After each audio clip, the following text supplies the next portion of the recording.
pessoal, tudo bem? Espero que vocês estejam bem, que vocês estejam se cuidando. Meu nome é o professor Eduardo Miranda.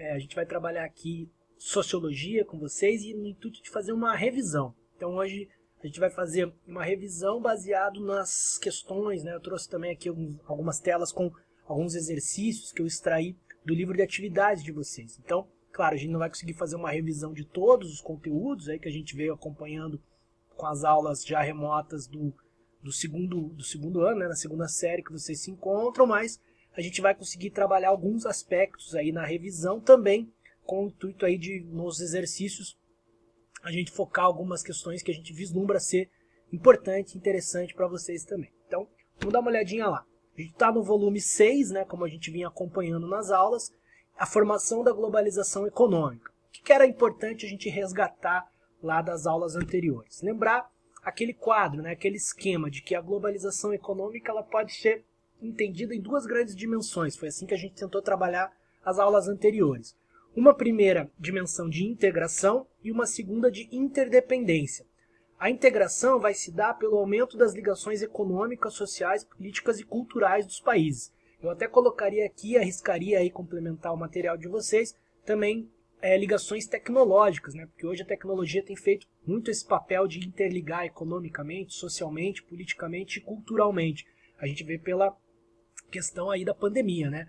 As questões sociais sendo ligadas através das reuniões, né, governamentais que são feitas por internet, todo mundo consegue deliberar, extrair, né, resultados. É só você olhar o que está acontecendo no Congresso Nacional, que pela primeira vez está fazendo votações à distância, mas né, todo mundo integrado. Muito possivelmente seria impossível se a gente não tivesse a tecnologia para cumprir esse papel. As questões econômicas também, né, as questões do comércio, do mundo do trabalho se adaptando, né, tudo muito usando a tecnologia, né. Questões políticas também nesse sentido, questões culturais, a gente vê as lives aí dos artistas, né, se reinventando, e tudo isso muito possível por causa da tecnologia. Então, eu adicionaria aqui também a tecnologia como uma das questões fundamentais para esse caráter, essa primeira dimensão da globalização econômica, que é a integração. A segunda, que é diferente, é a interdependência, apesar de serem complementares, né? A interdependência tem mais a ver com essa dependência mútua, né, entre dois ou mais países. Então, todos aqueles aspectos que a gente viu que são pontuais, ou historicamente eram pontuais em alguns países, e que não, naquele período mais histórico, e que não influenciavam ou não reverberavam no mundo, hoje, porque está tudo muito conectado, devido à primeira dimensão da integração, às vezes questões muito pontuais acabam também afetando sobremaneira, e de maneira inédita, outros países ou até o mundo todo numa escala global. Como a gente viu no caso da pandemia, a questão da pandemia começando lá na China e rapidamente, pela questão da integração e da dependência dos países, virando um problema aí de escala mundial. Okay?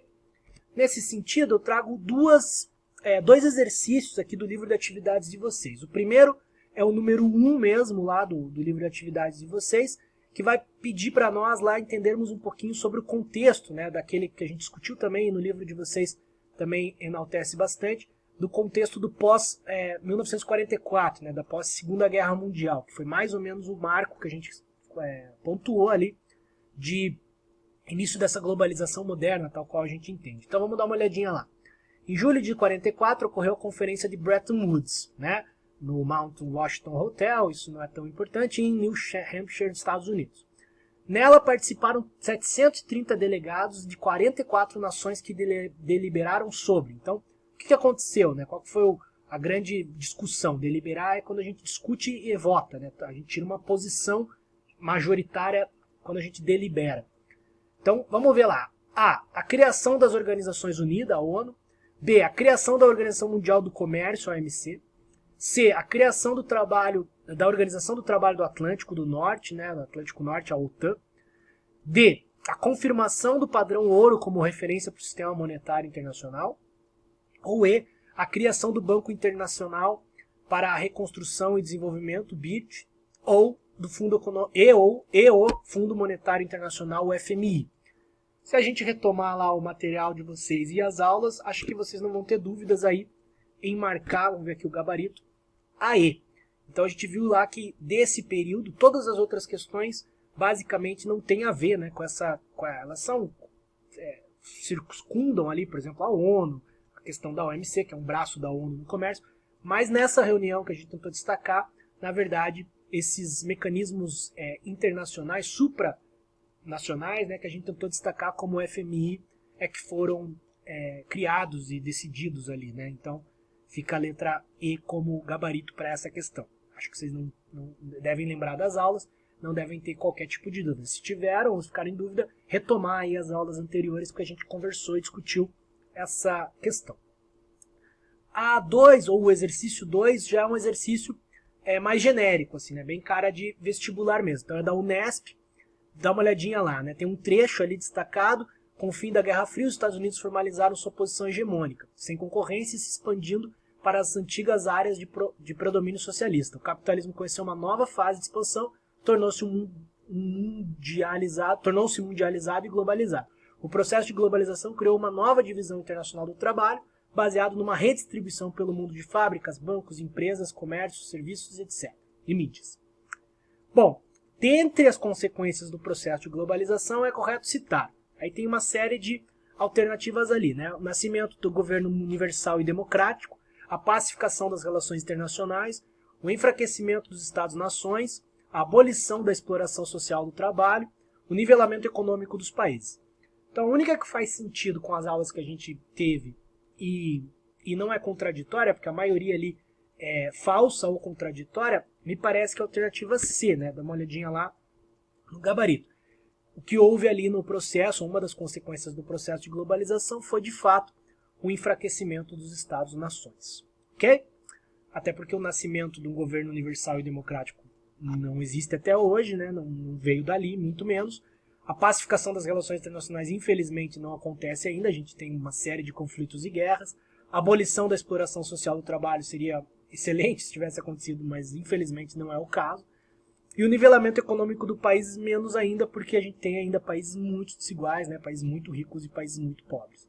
Então, o que aconteceu de fato foi o enfraquecimento dos Estados-nações, até porque foi criado, como a alternativa anterior diz, mecanismos supranacionais, portanto, que vão para cima dos Estados em si, e são mecanismos que atuam por cima dos Estados e, de certa forma, enfraquecem politicamente esses próprios Estados.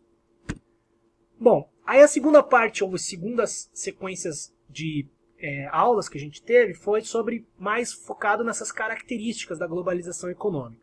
Então aqui eu trago algumas delas, eu não vou me ater a todas elas, vou destacar aqui os blocos regionais econômicos que foram criados, né, tipo o Mercosul, a criação ou a ideia da internalização do capital, né, que ali a gente vê que é uma ampla circulação dos capitais financeiros, que antigamente a gente não tinha, né, tanto essa questão, a ideia do dólar, né, tudo isso a gente viu nas aulas anteriores. Esse quadro é só para sintetizar e relembrar, né, as transnacionais, que ali também está destacado, como a gente já tem mais, digamos assim, informações, né, a gente já tem mais provas de como que acontece essa globalização econômica, né? Ou pelo menos indícios de que ela acontece quando a gente pensa nesses aspectos, né? Os blocos econômicos, as corporações transnacionais, a internacionalização do capital, que tudo isso é muito recente ainda, se a gente pensar no período histórico, né? Então vamos lá, destaquei aqui, ficou pequenininho, mas eu vou lê-la para vocês também. A primeira questão ali, também do livro de atividades de vocês, é da Unesp. Então ela tem um trecho ali, né, tirado da revista Geografia, falando basicamente sobre essa questão da globalização. Então vamos ver lá. Presenciamos um imperativo das exportações, presente no discurso e nas políticas do Estado, e na lógica das empresas que tem promovido uma verdadeira comodização da economia e do território. Lembram lá do termo commodities, né, que a gente viu também e tem no livro de vocês. A lógica das commodities não se caracteriza apenas por uma invenção econômica financeira, entendida como um produto primário ou semi-elaborado, padronizado mundialmente, cujo preço é cotado nos mercados internacionais em bolsas de mercadoria. Mais do que isso, né, trata-se também de uma expressão política e geográfica, que resulta na exacerbação da especialização ou de especializações regionais produtivas. Então tem também não só um caráter econômico e financeiro, mas também geográfico e político. Então, por comoditização de territórios, entende-se o quê? Se você olhar as alternativas ali, eu não vou lê-las todas, né?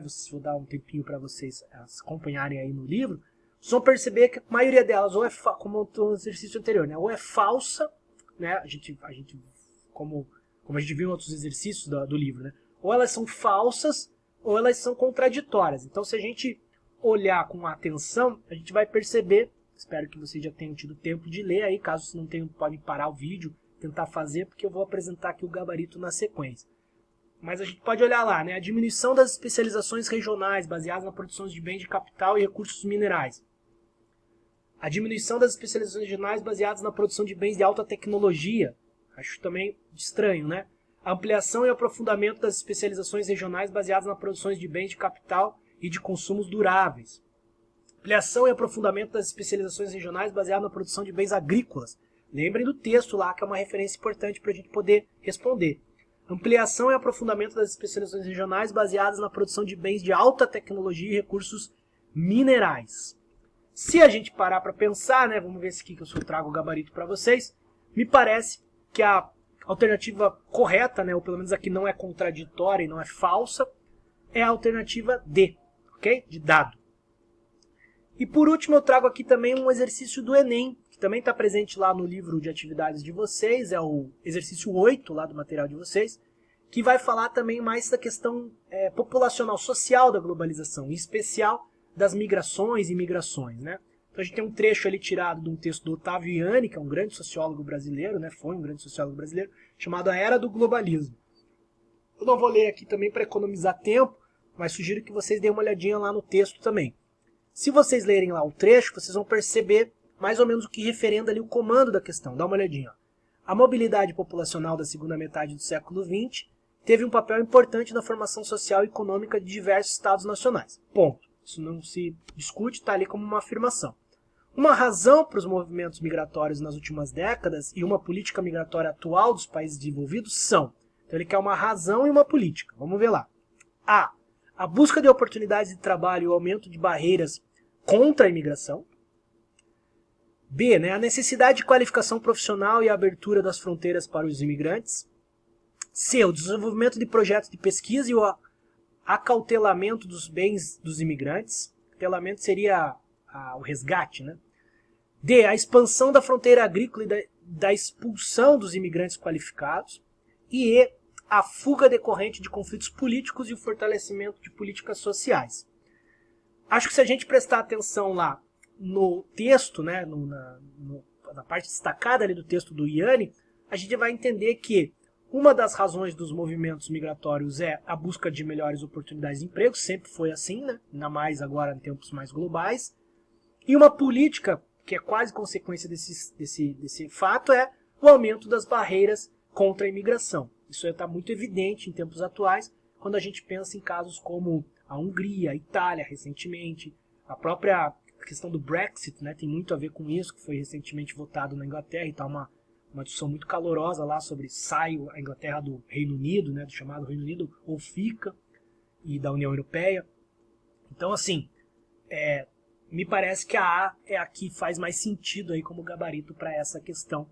Então, o gabarito letra A. Pessoal, era isso, espero que vocês tenham gostado, tenham feito aí uma revisão rápida aqui, né? A gente tem esses exercícios como exemplo só, mas o material de vocês é muito rico, ele tem vários outros exercícios para vocês praticarem. Deem uma olhadinha também, revisem as aulas que a gente mandou para vocês, gravamos, né? E também deem uma relida, né? Se vocês tiverem alguma dúvida em algum desses temas, lá no livro de vocês também, no livro didático, ok? Espero que vocês tenham gostado, se cuidem, continuem aí se cuidando, respeitando as orientações da OMS, que a gente vai tentar passar aí com menos cicatrizes e problemas possíveis aí por esse período, ok? Um grande abraço, tchau, tchau, pessoal, até mais.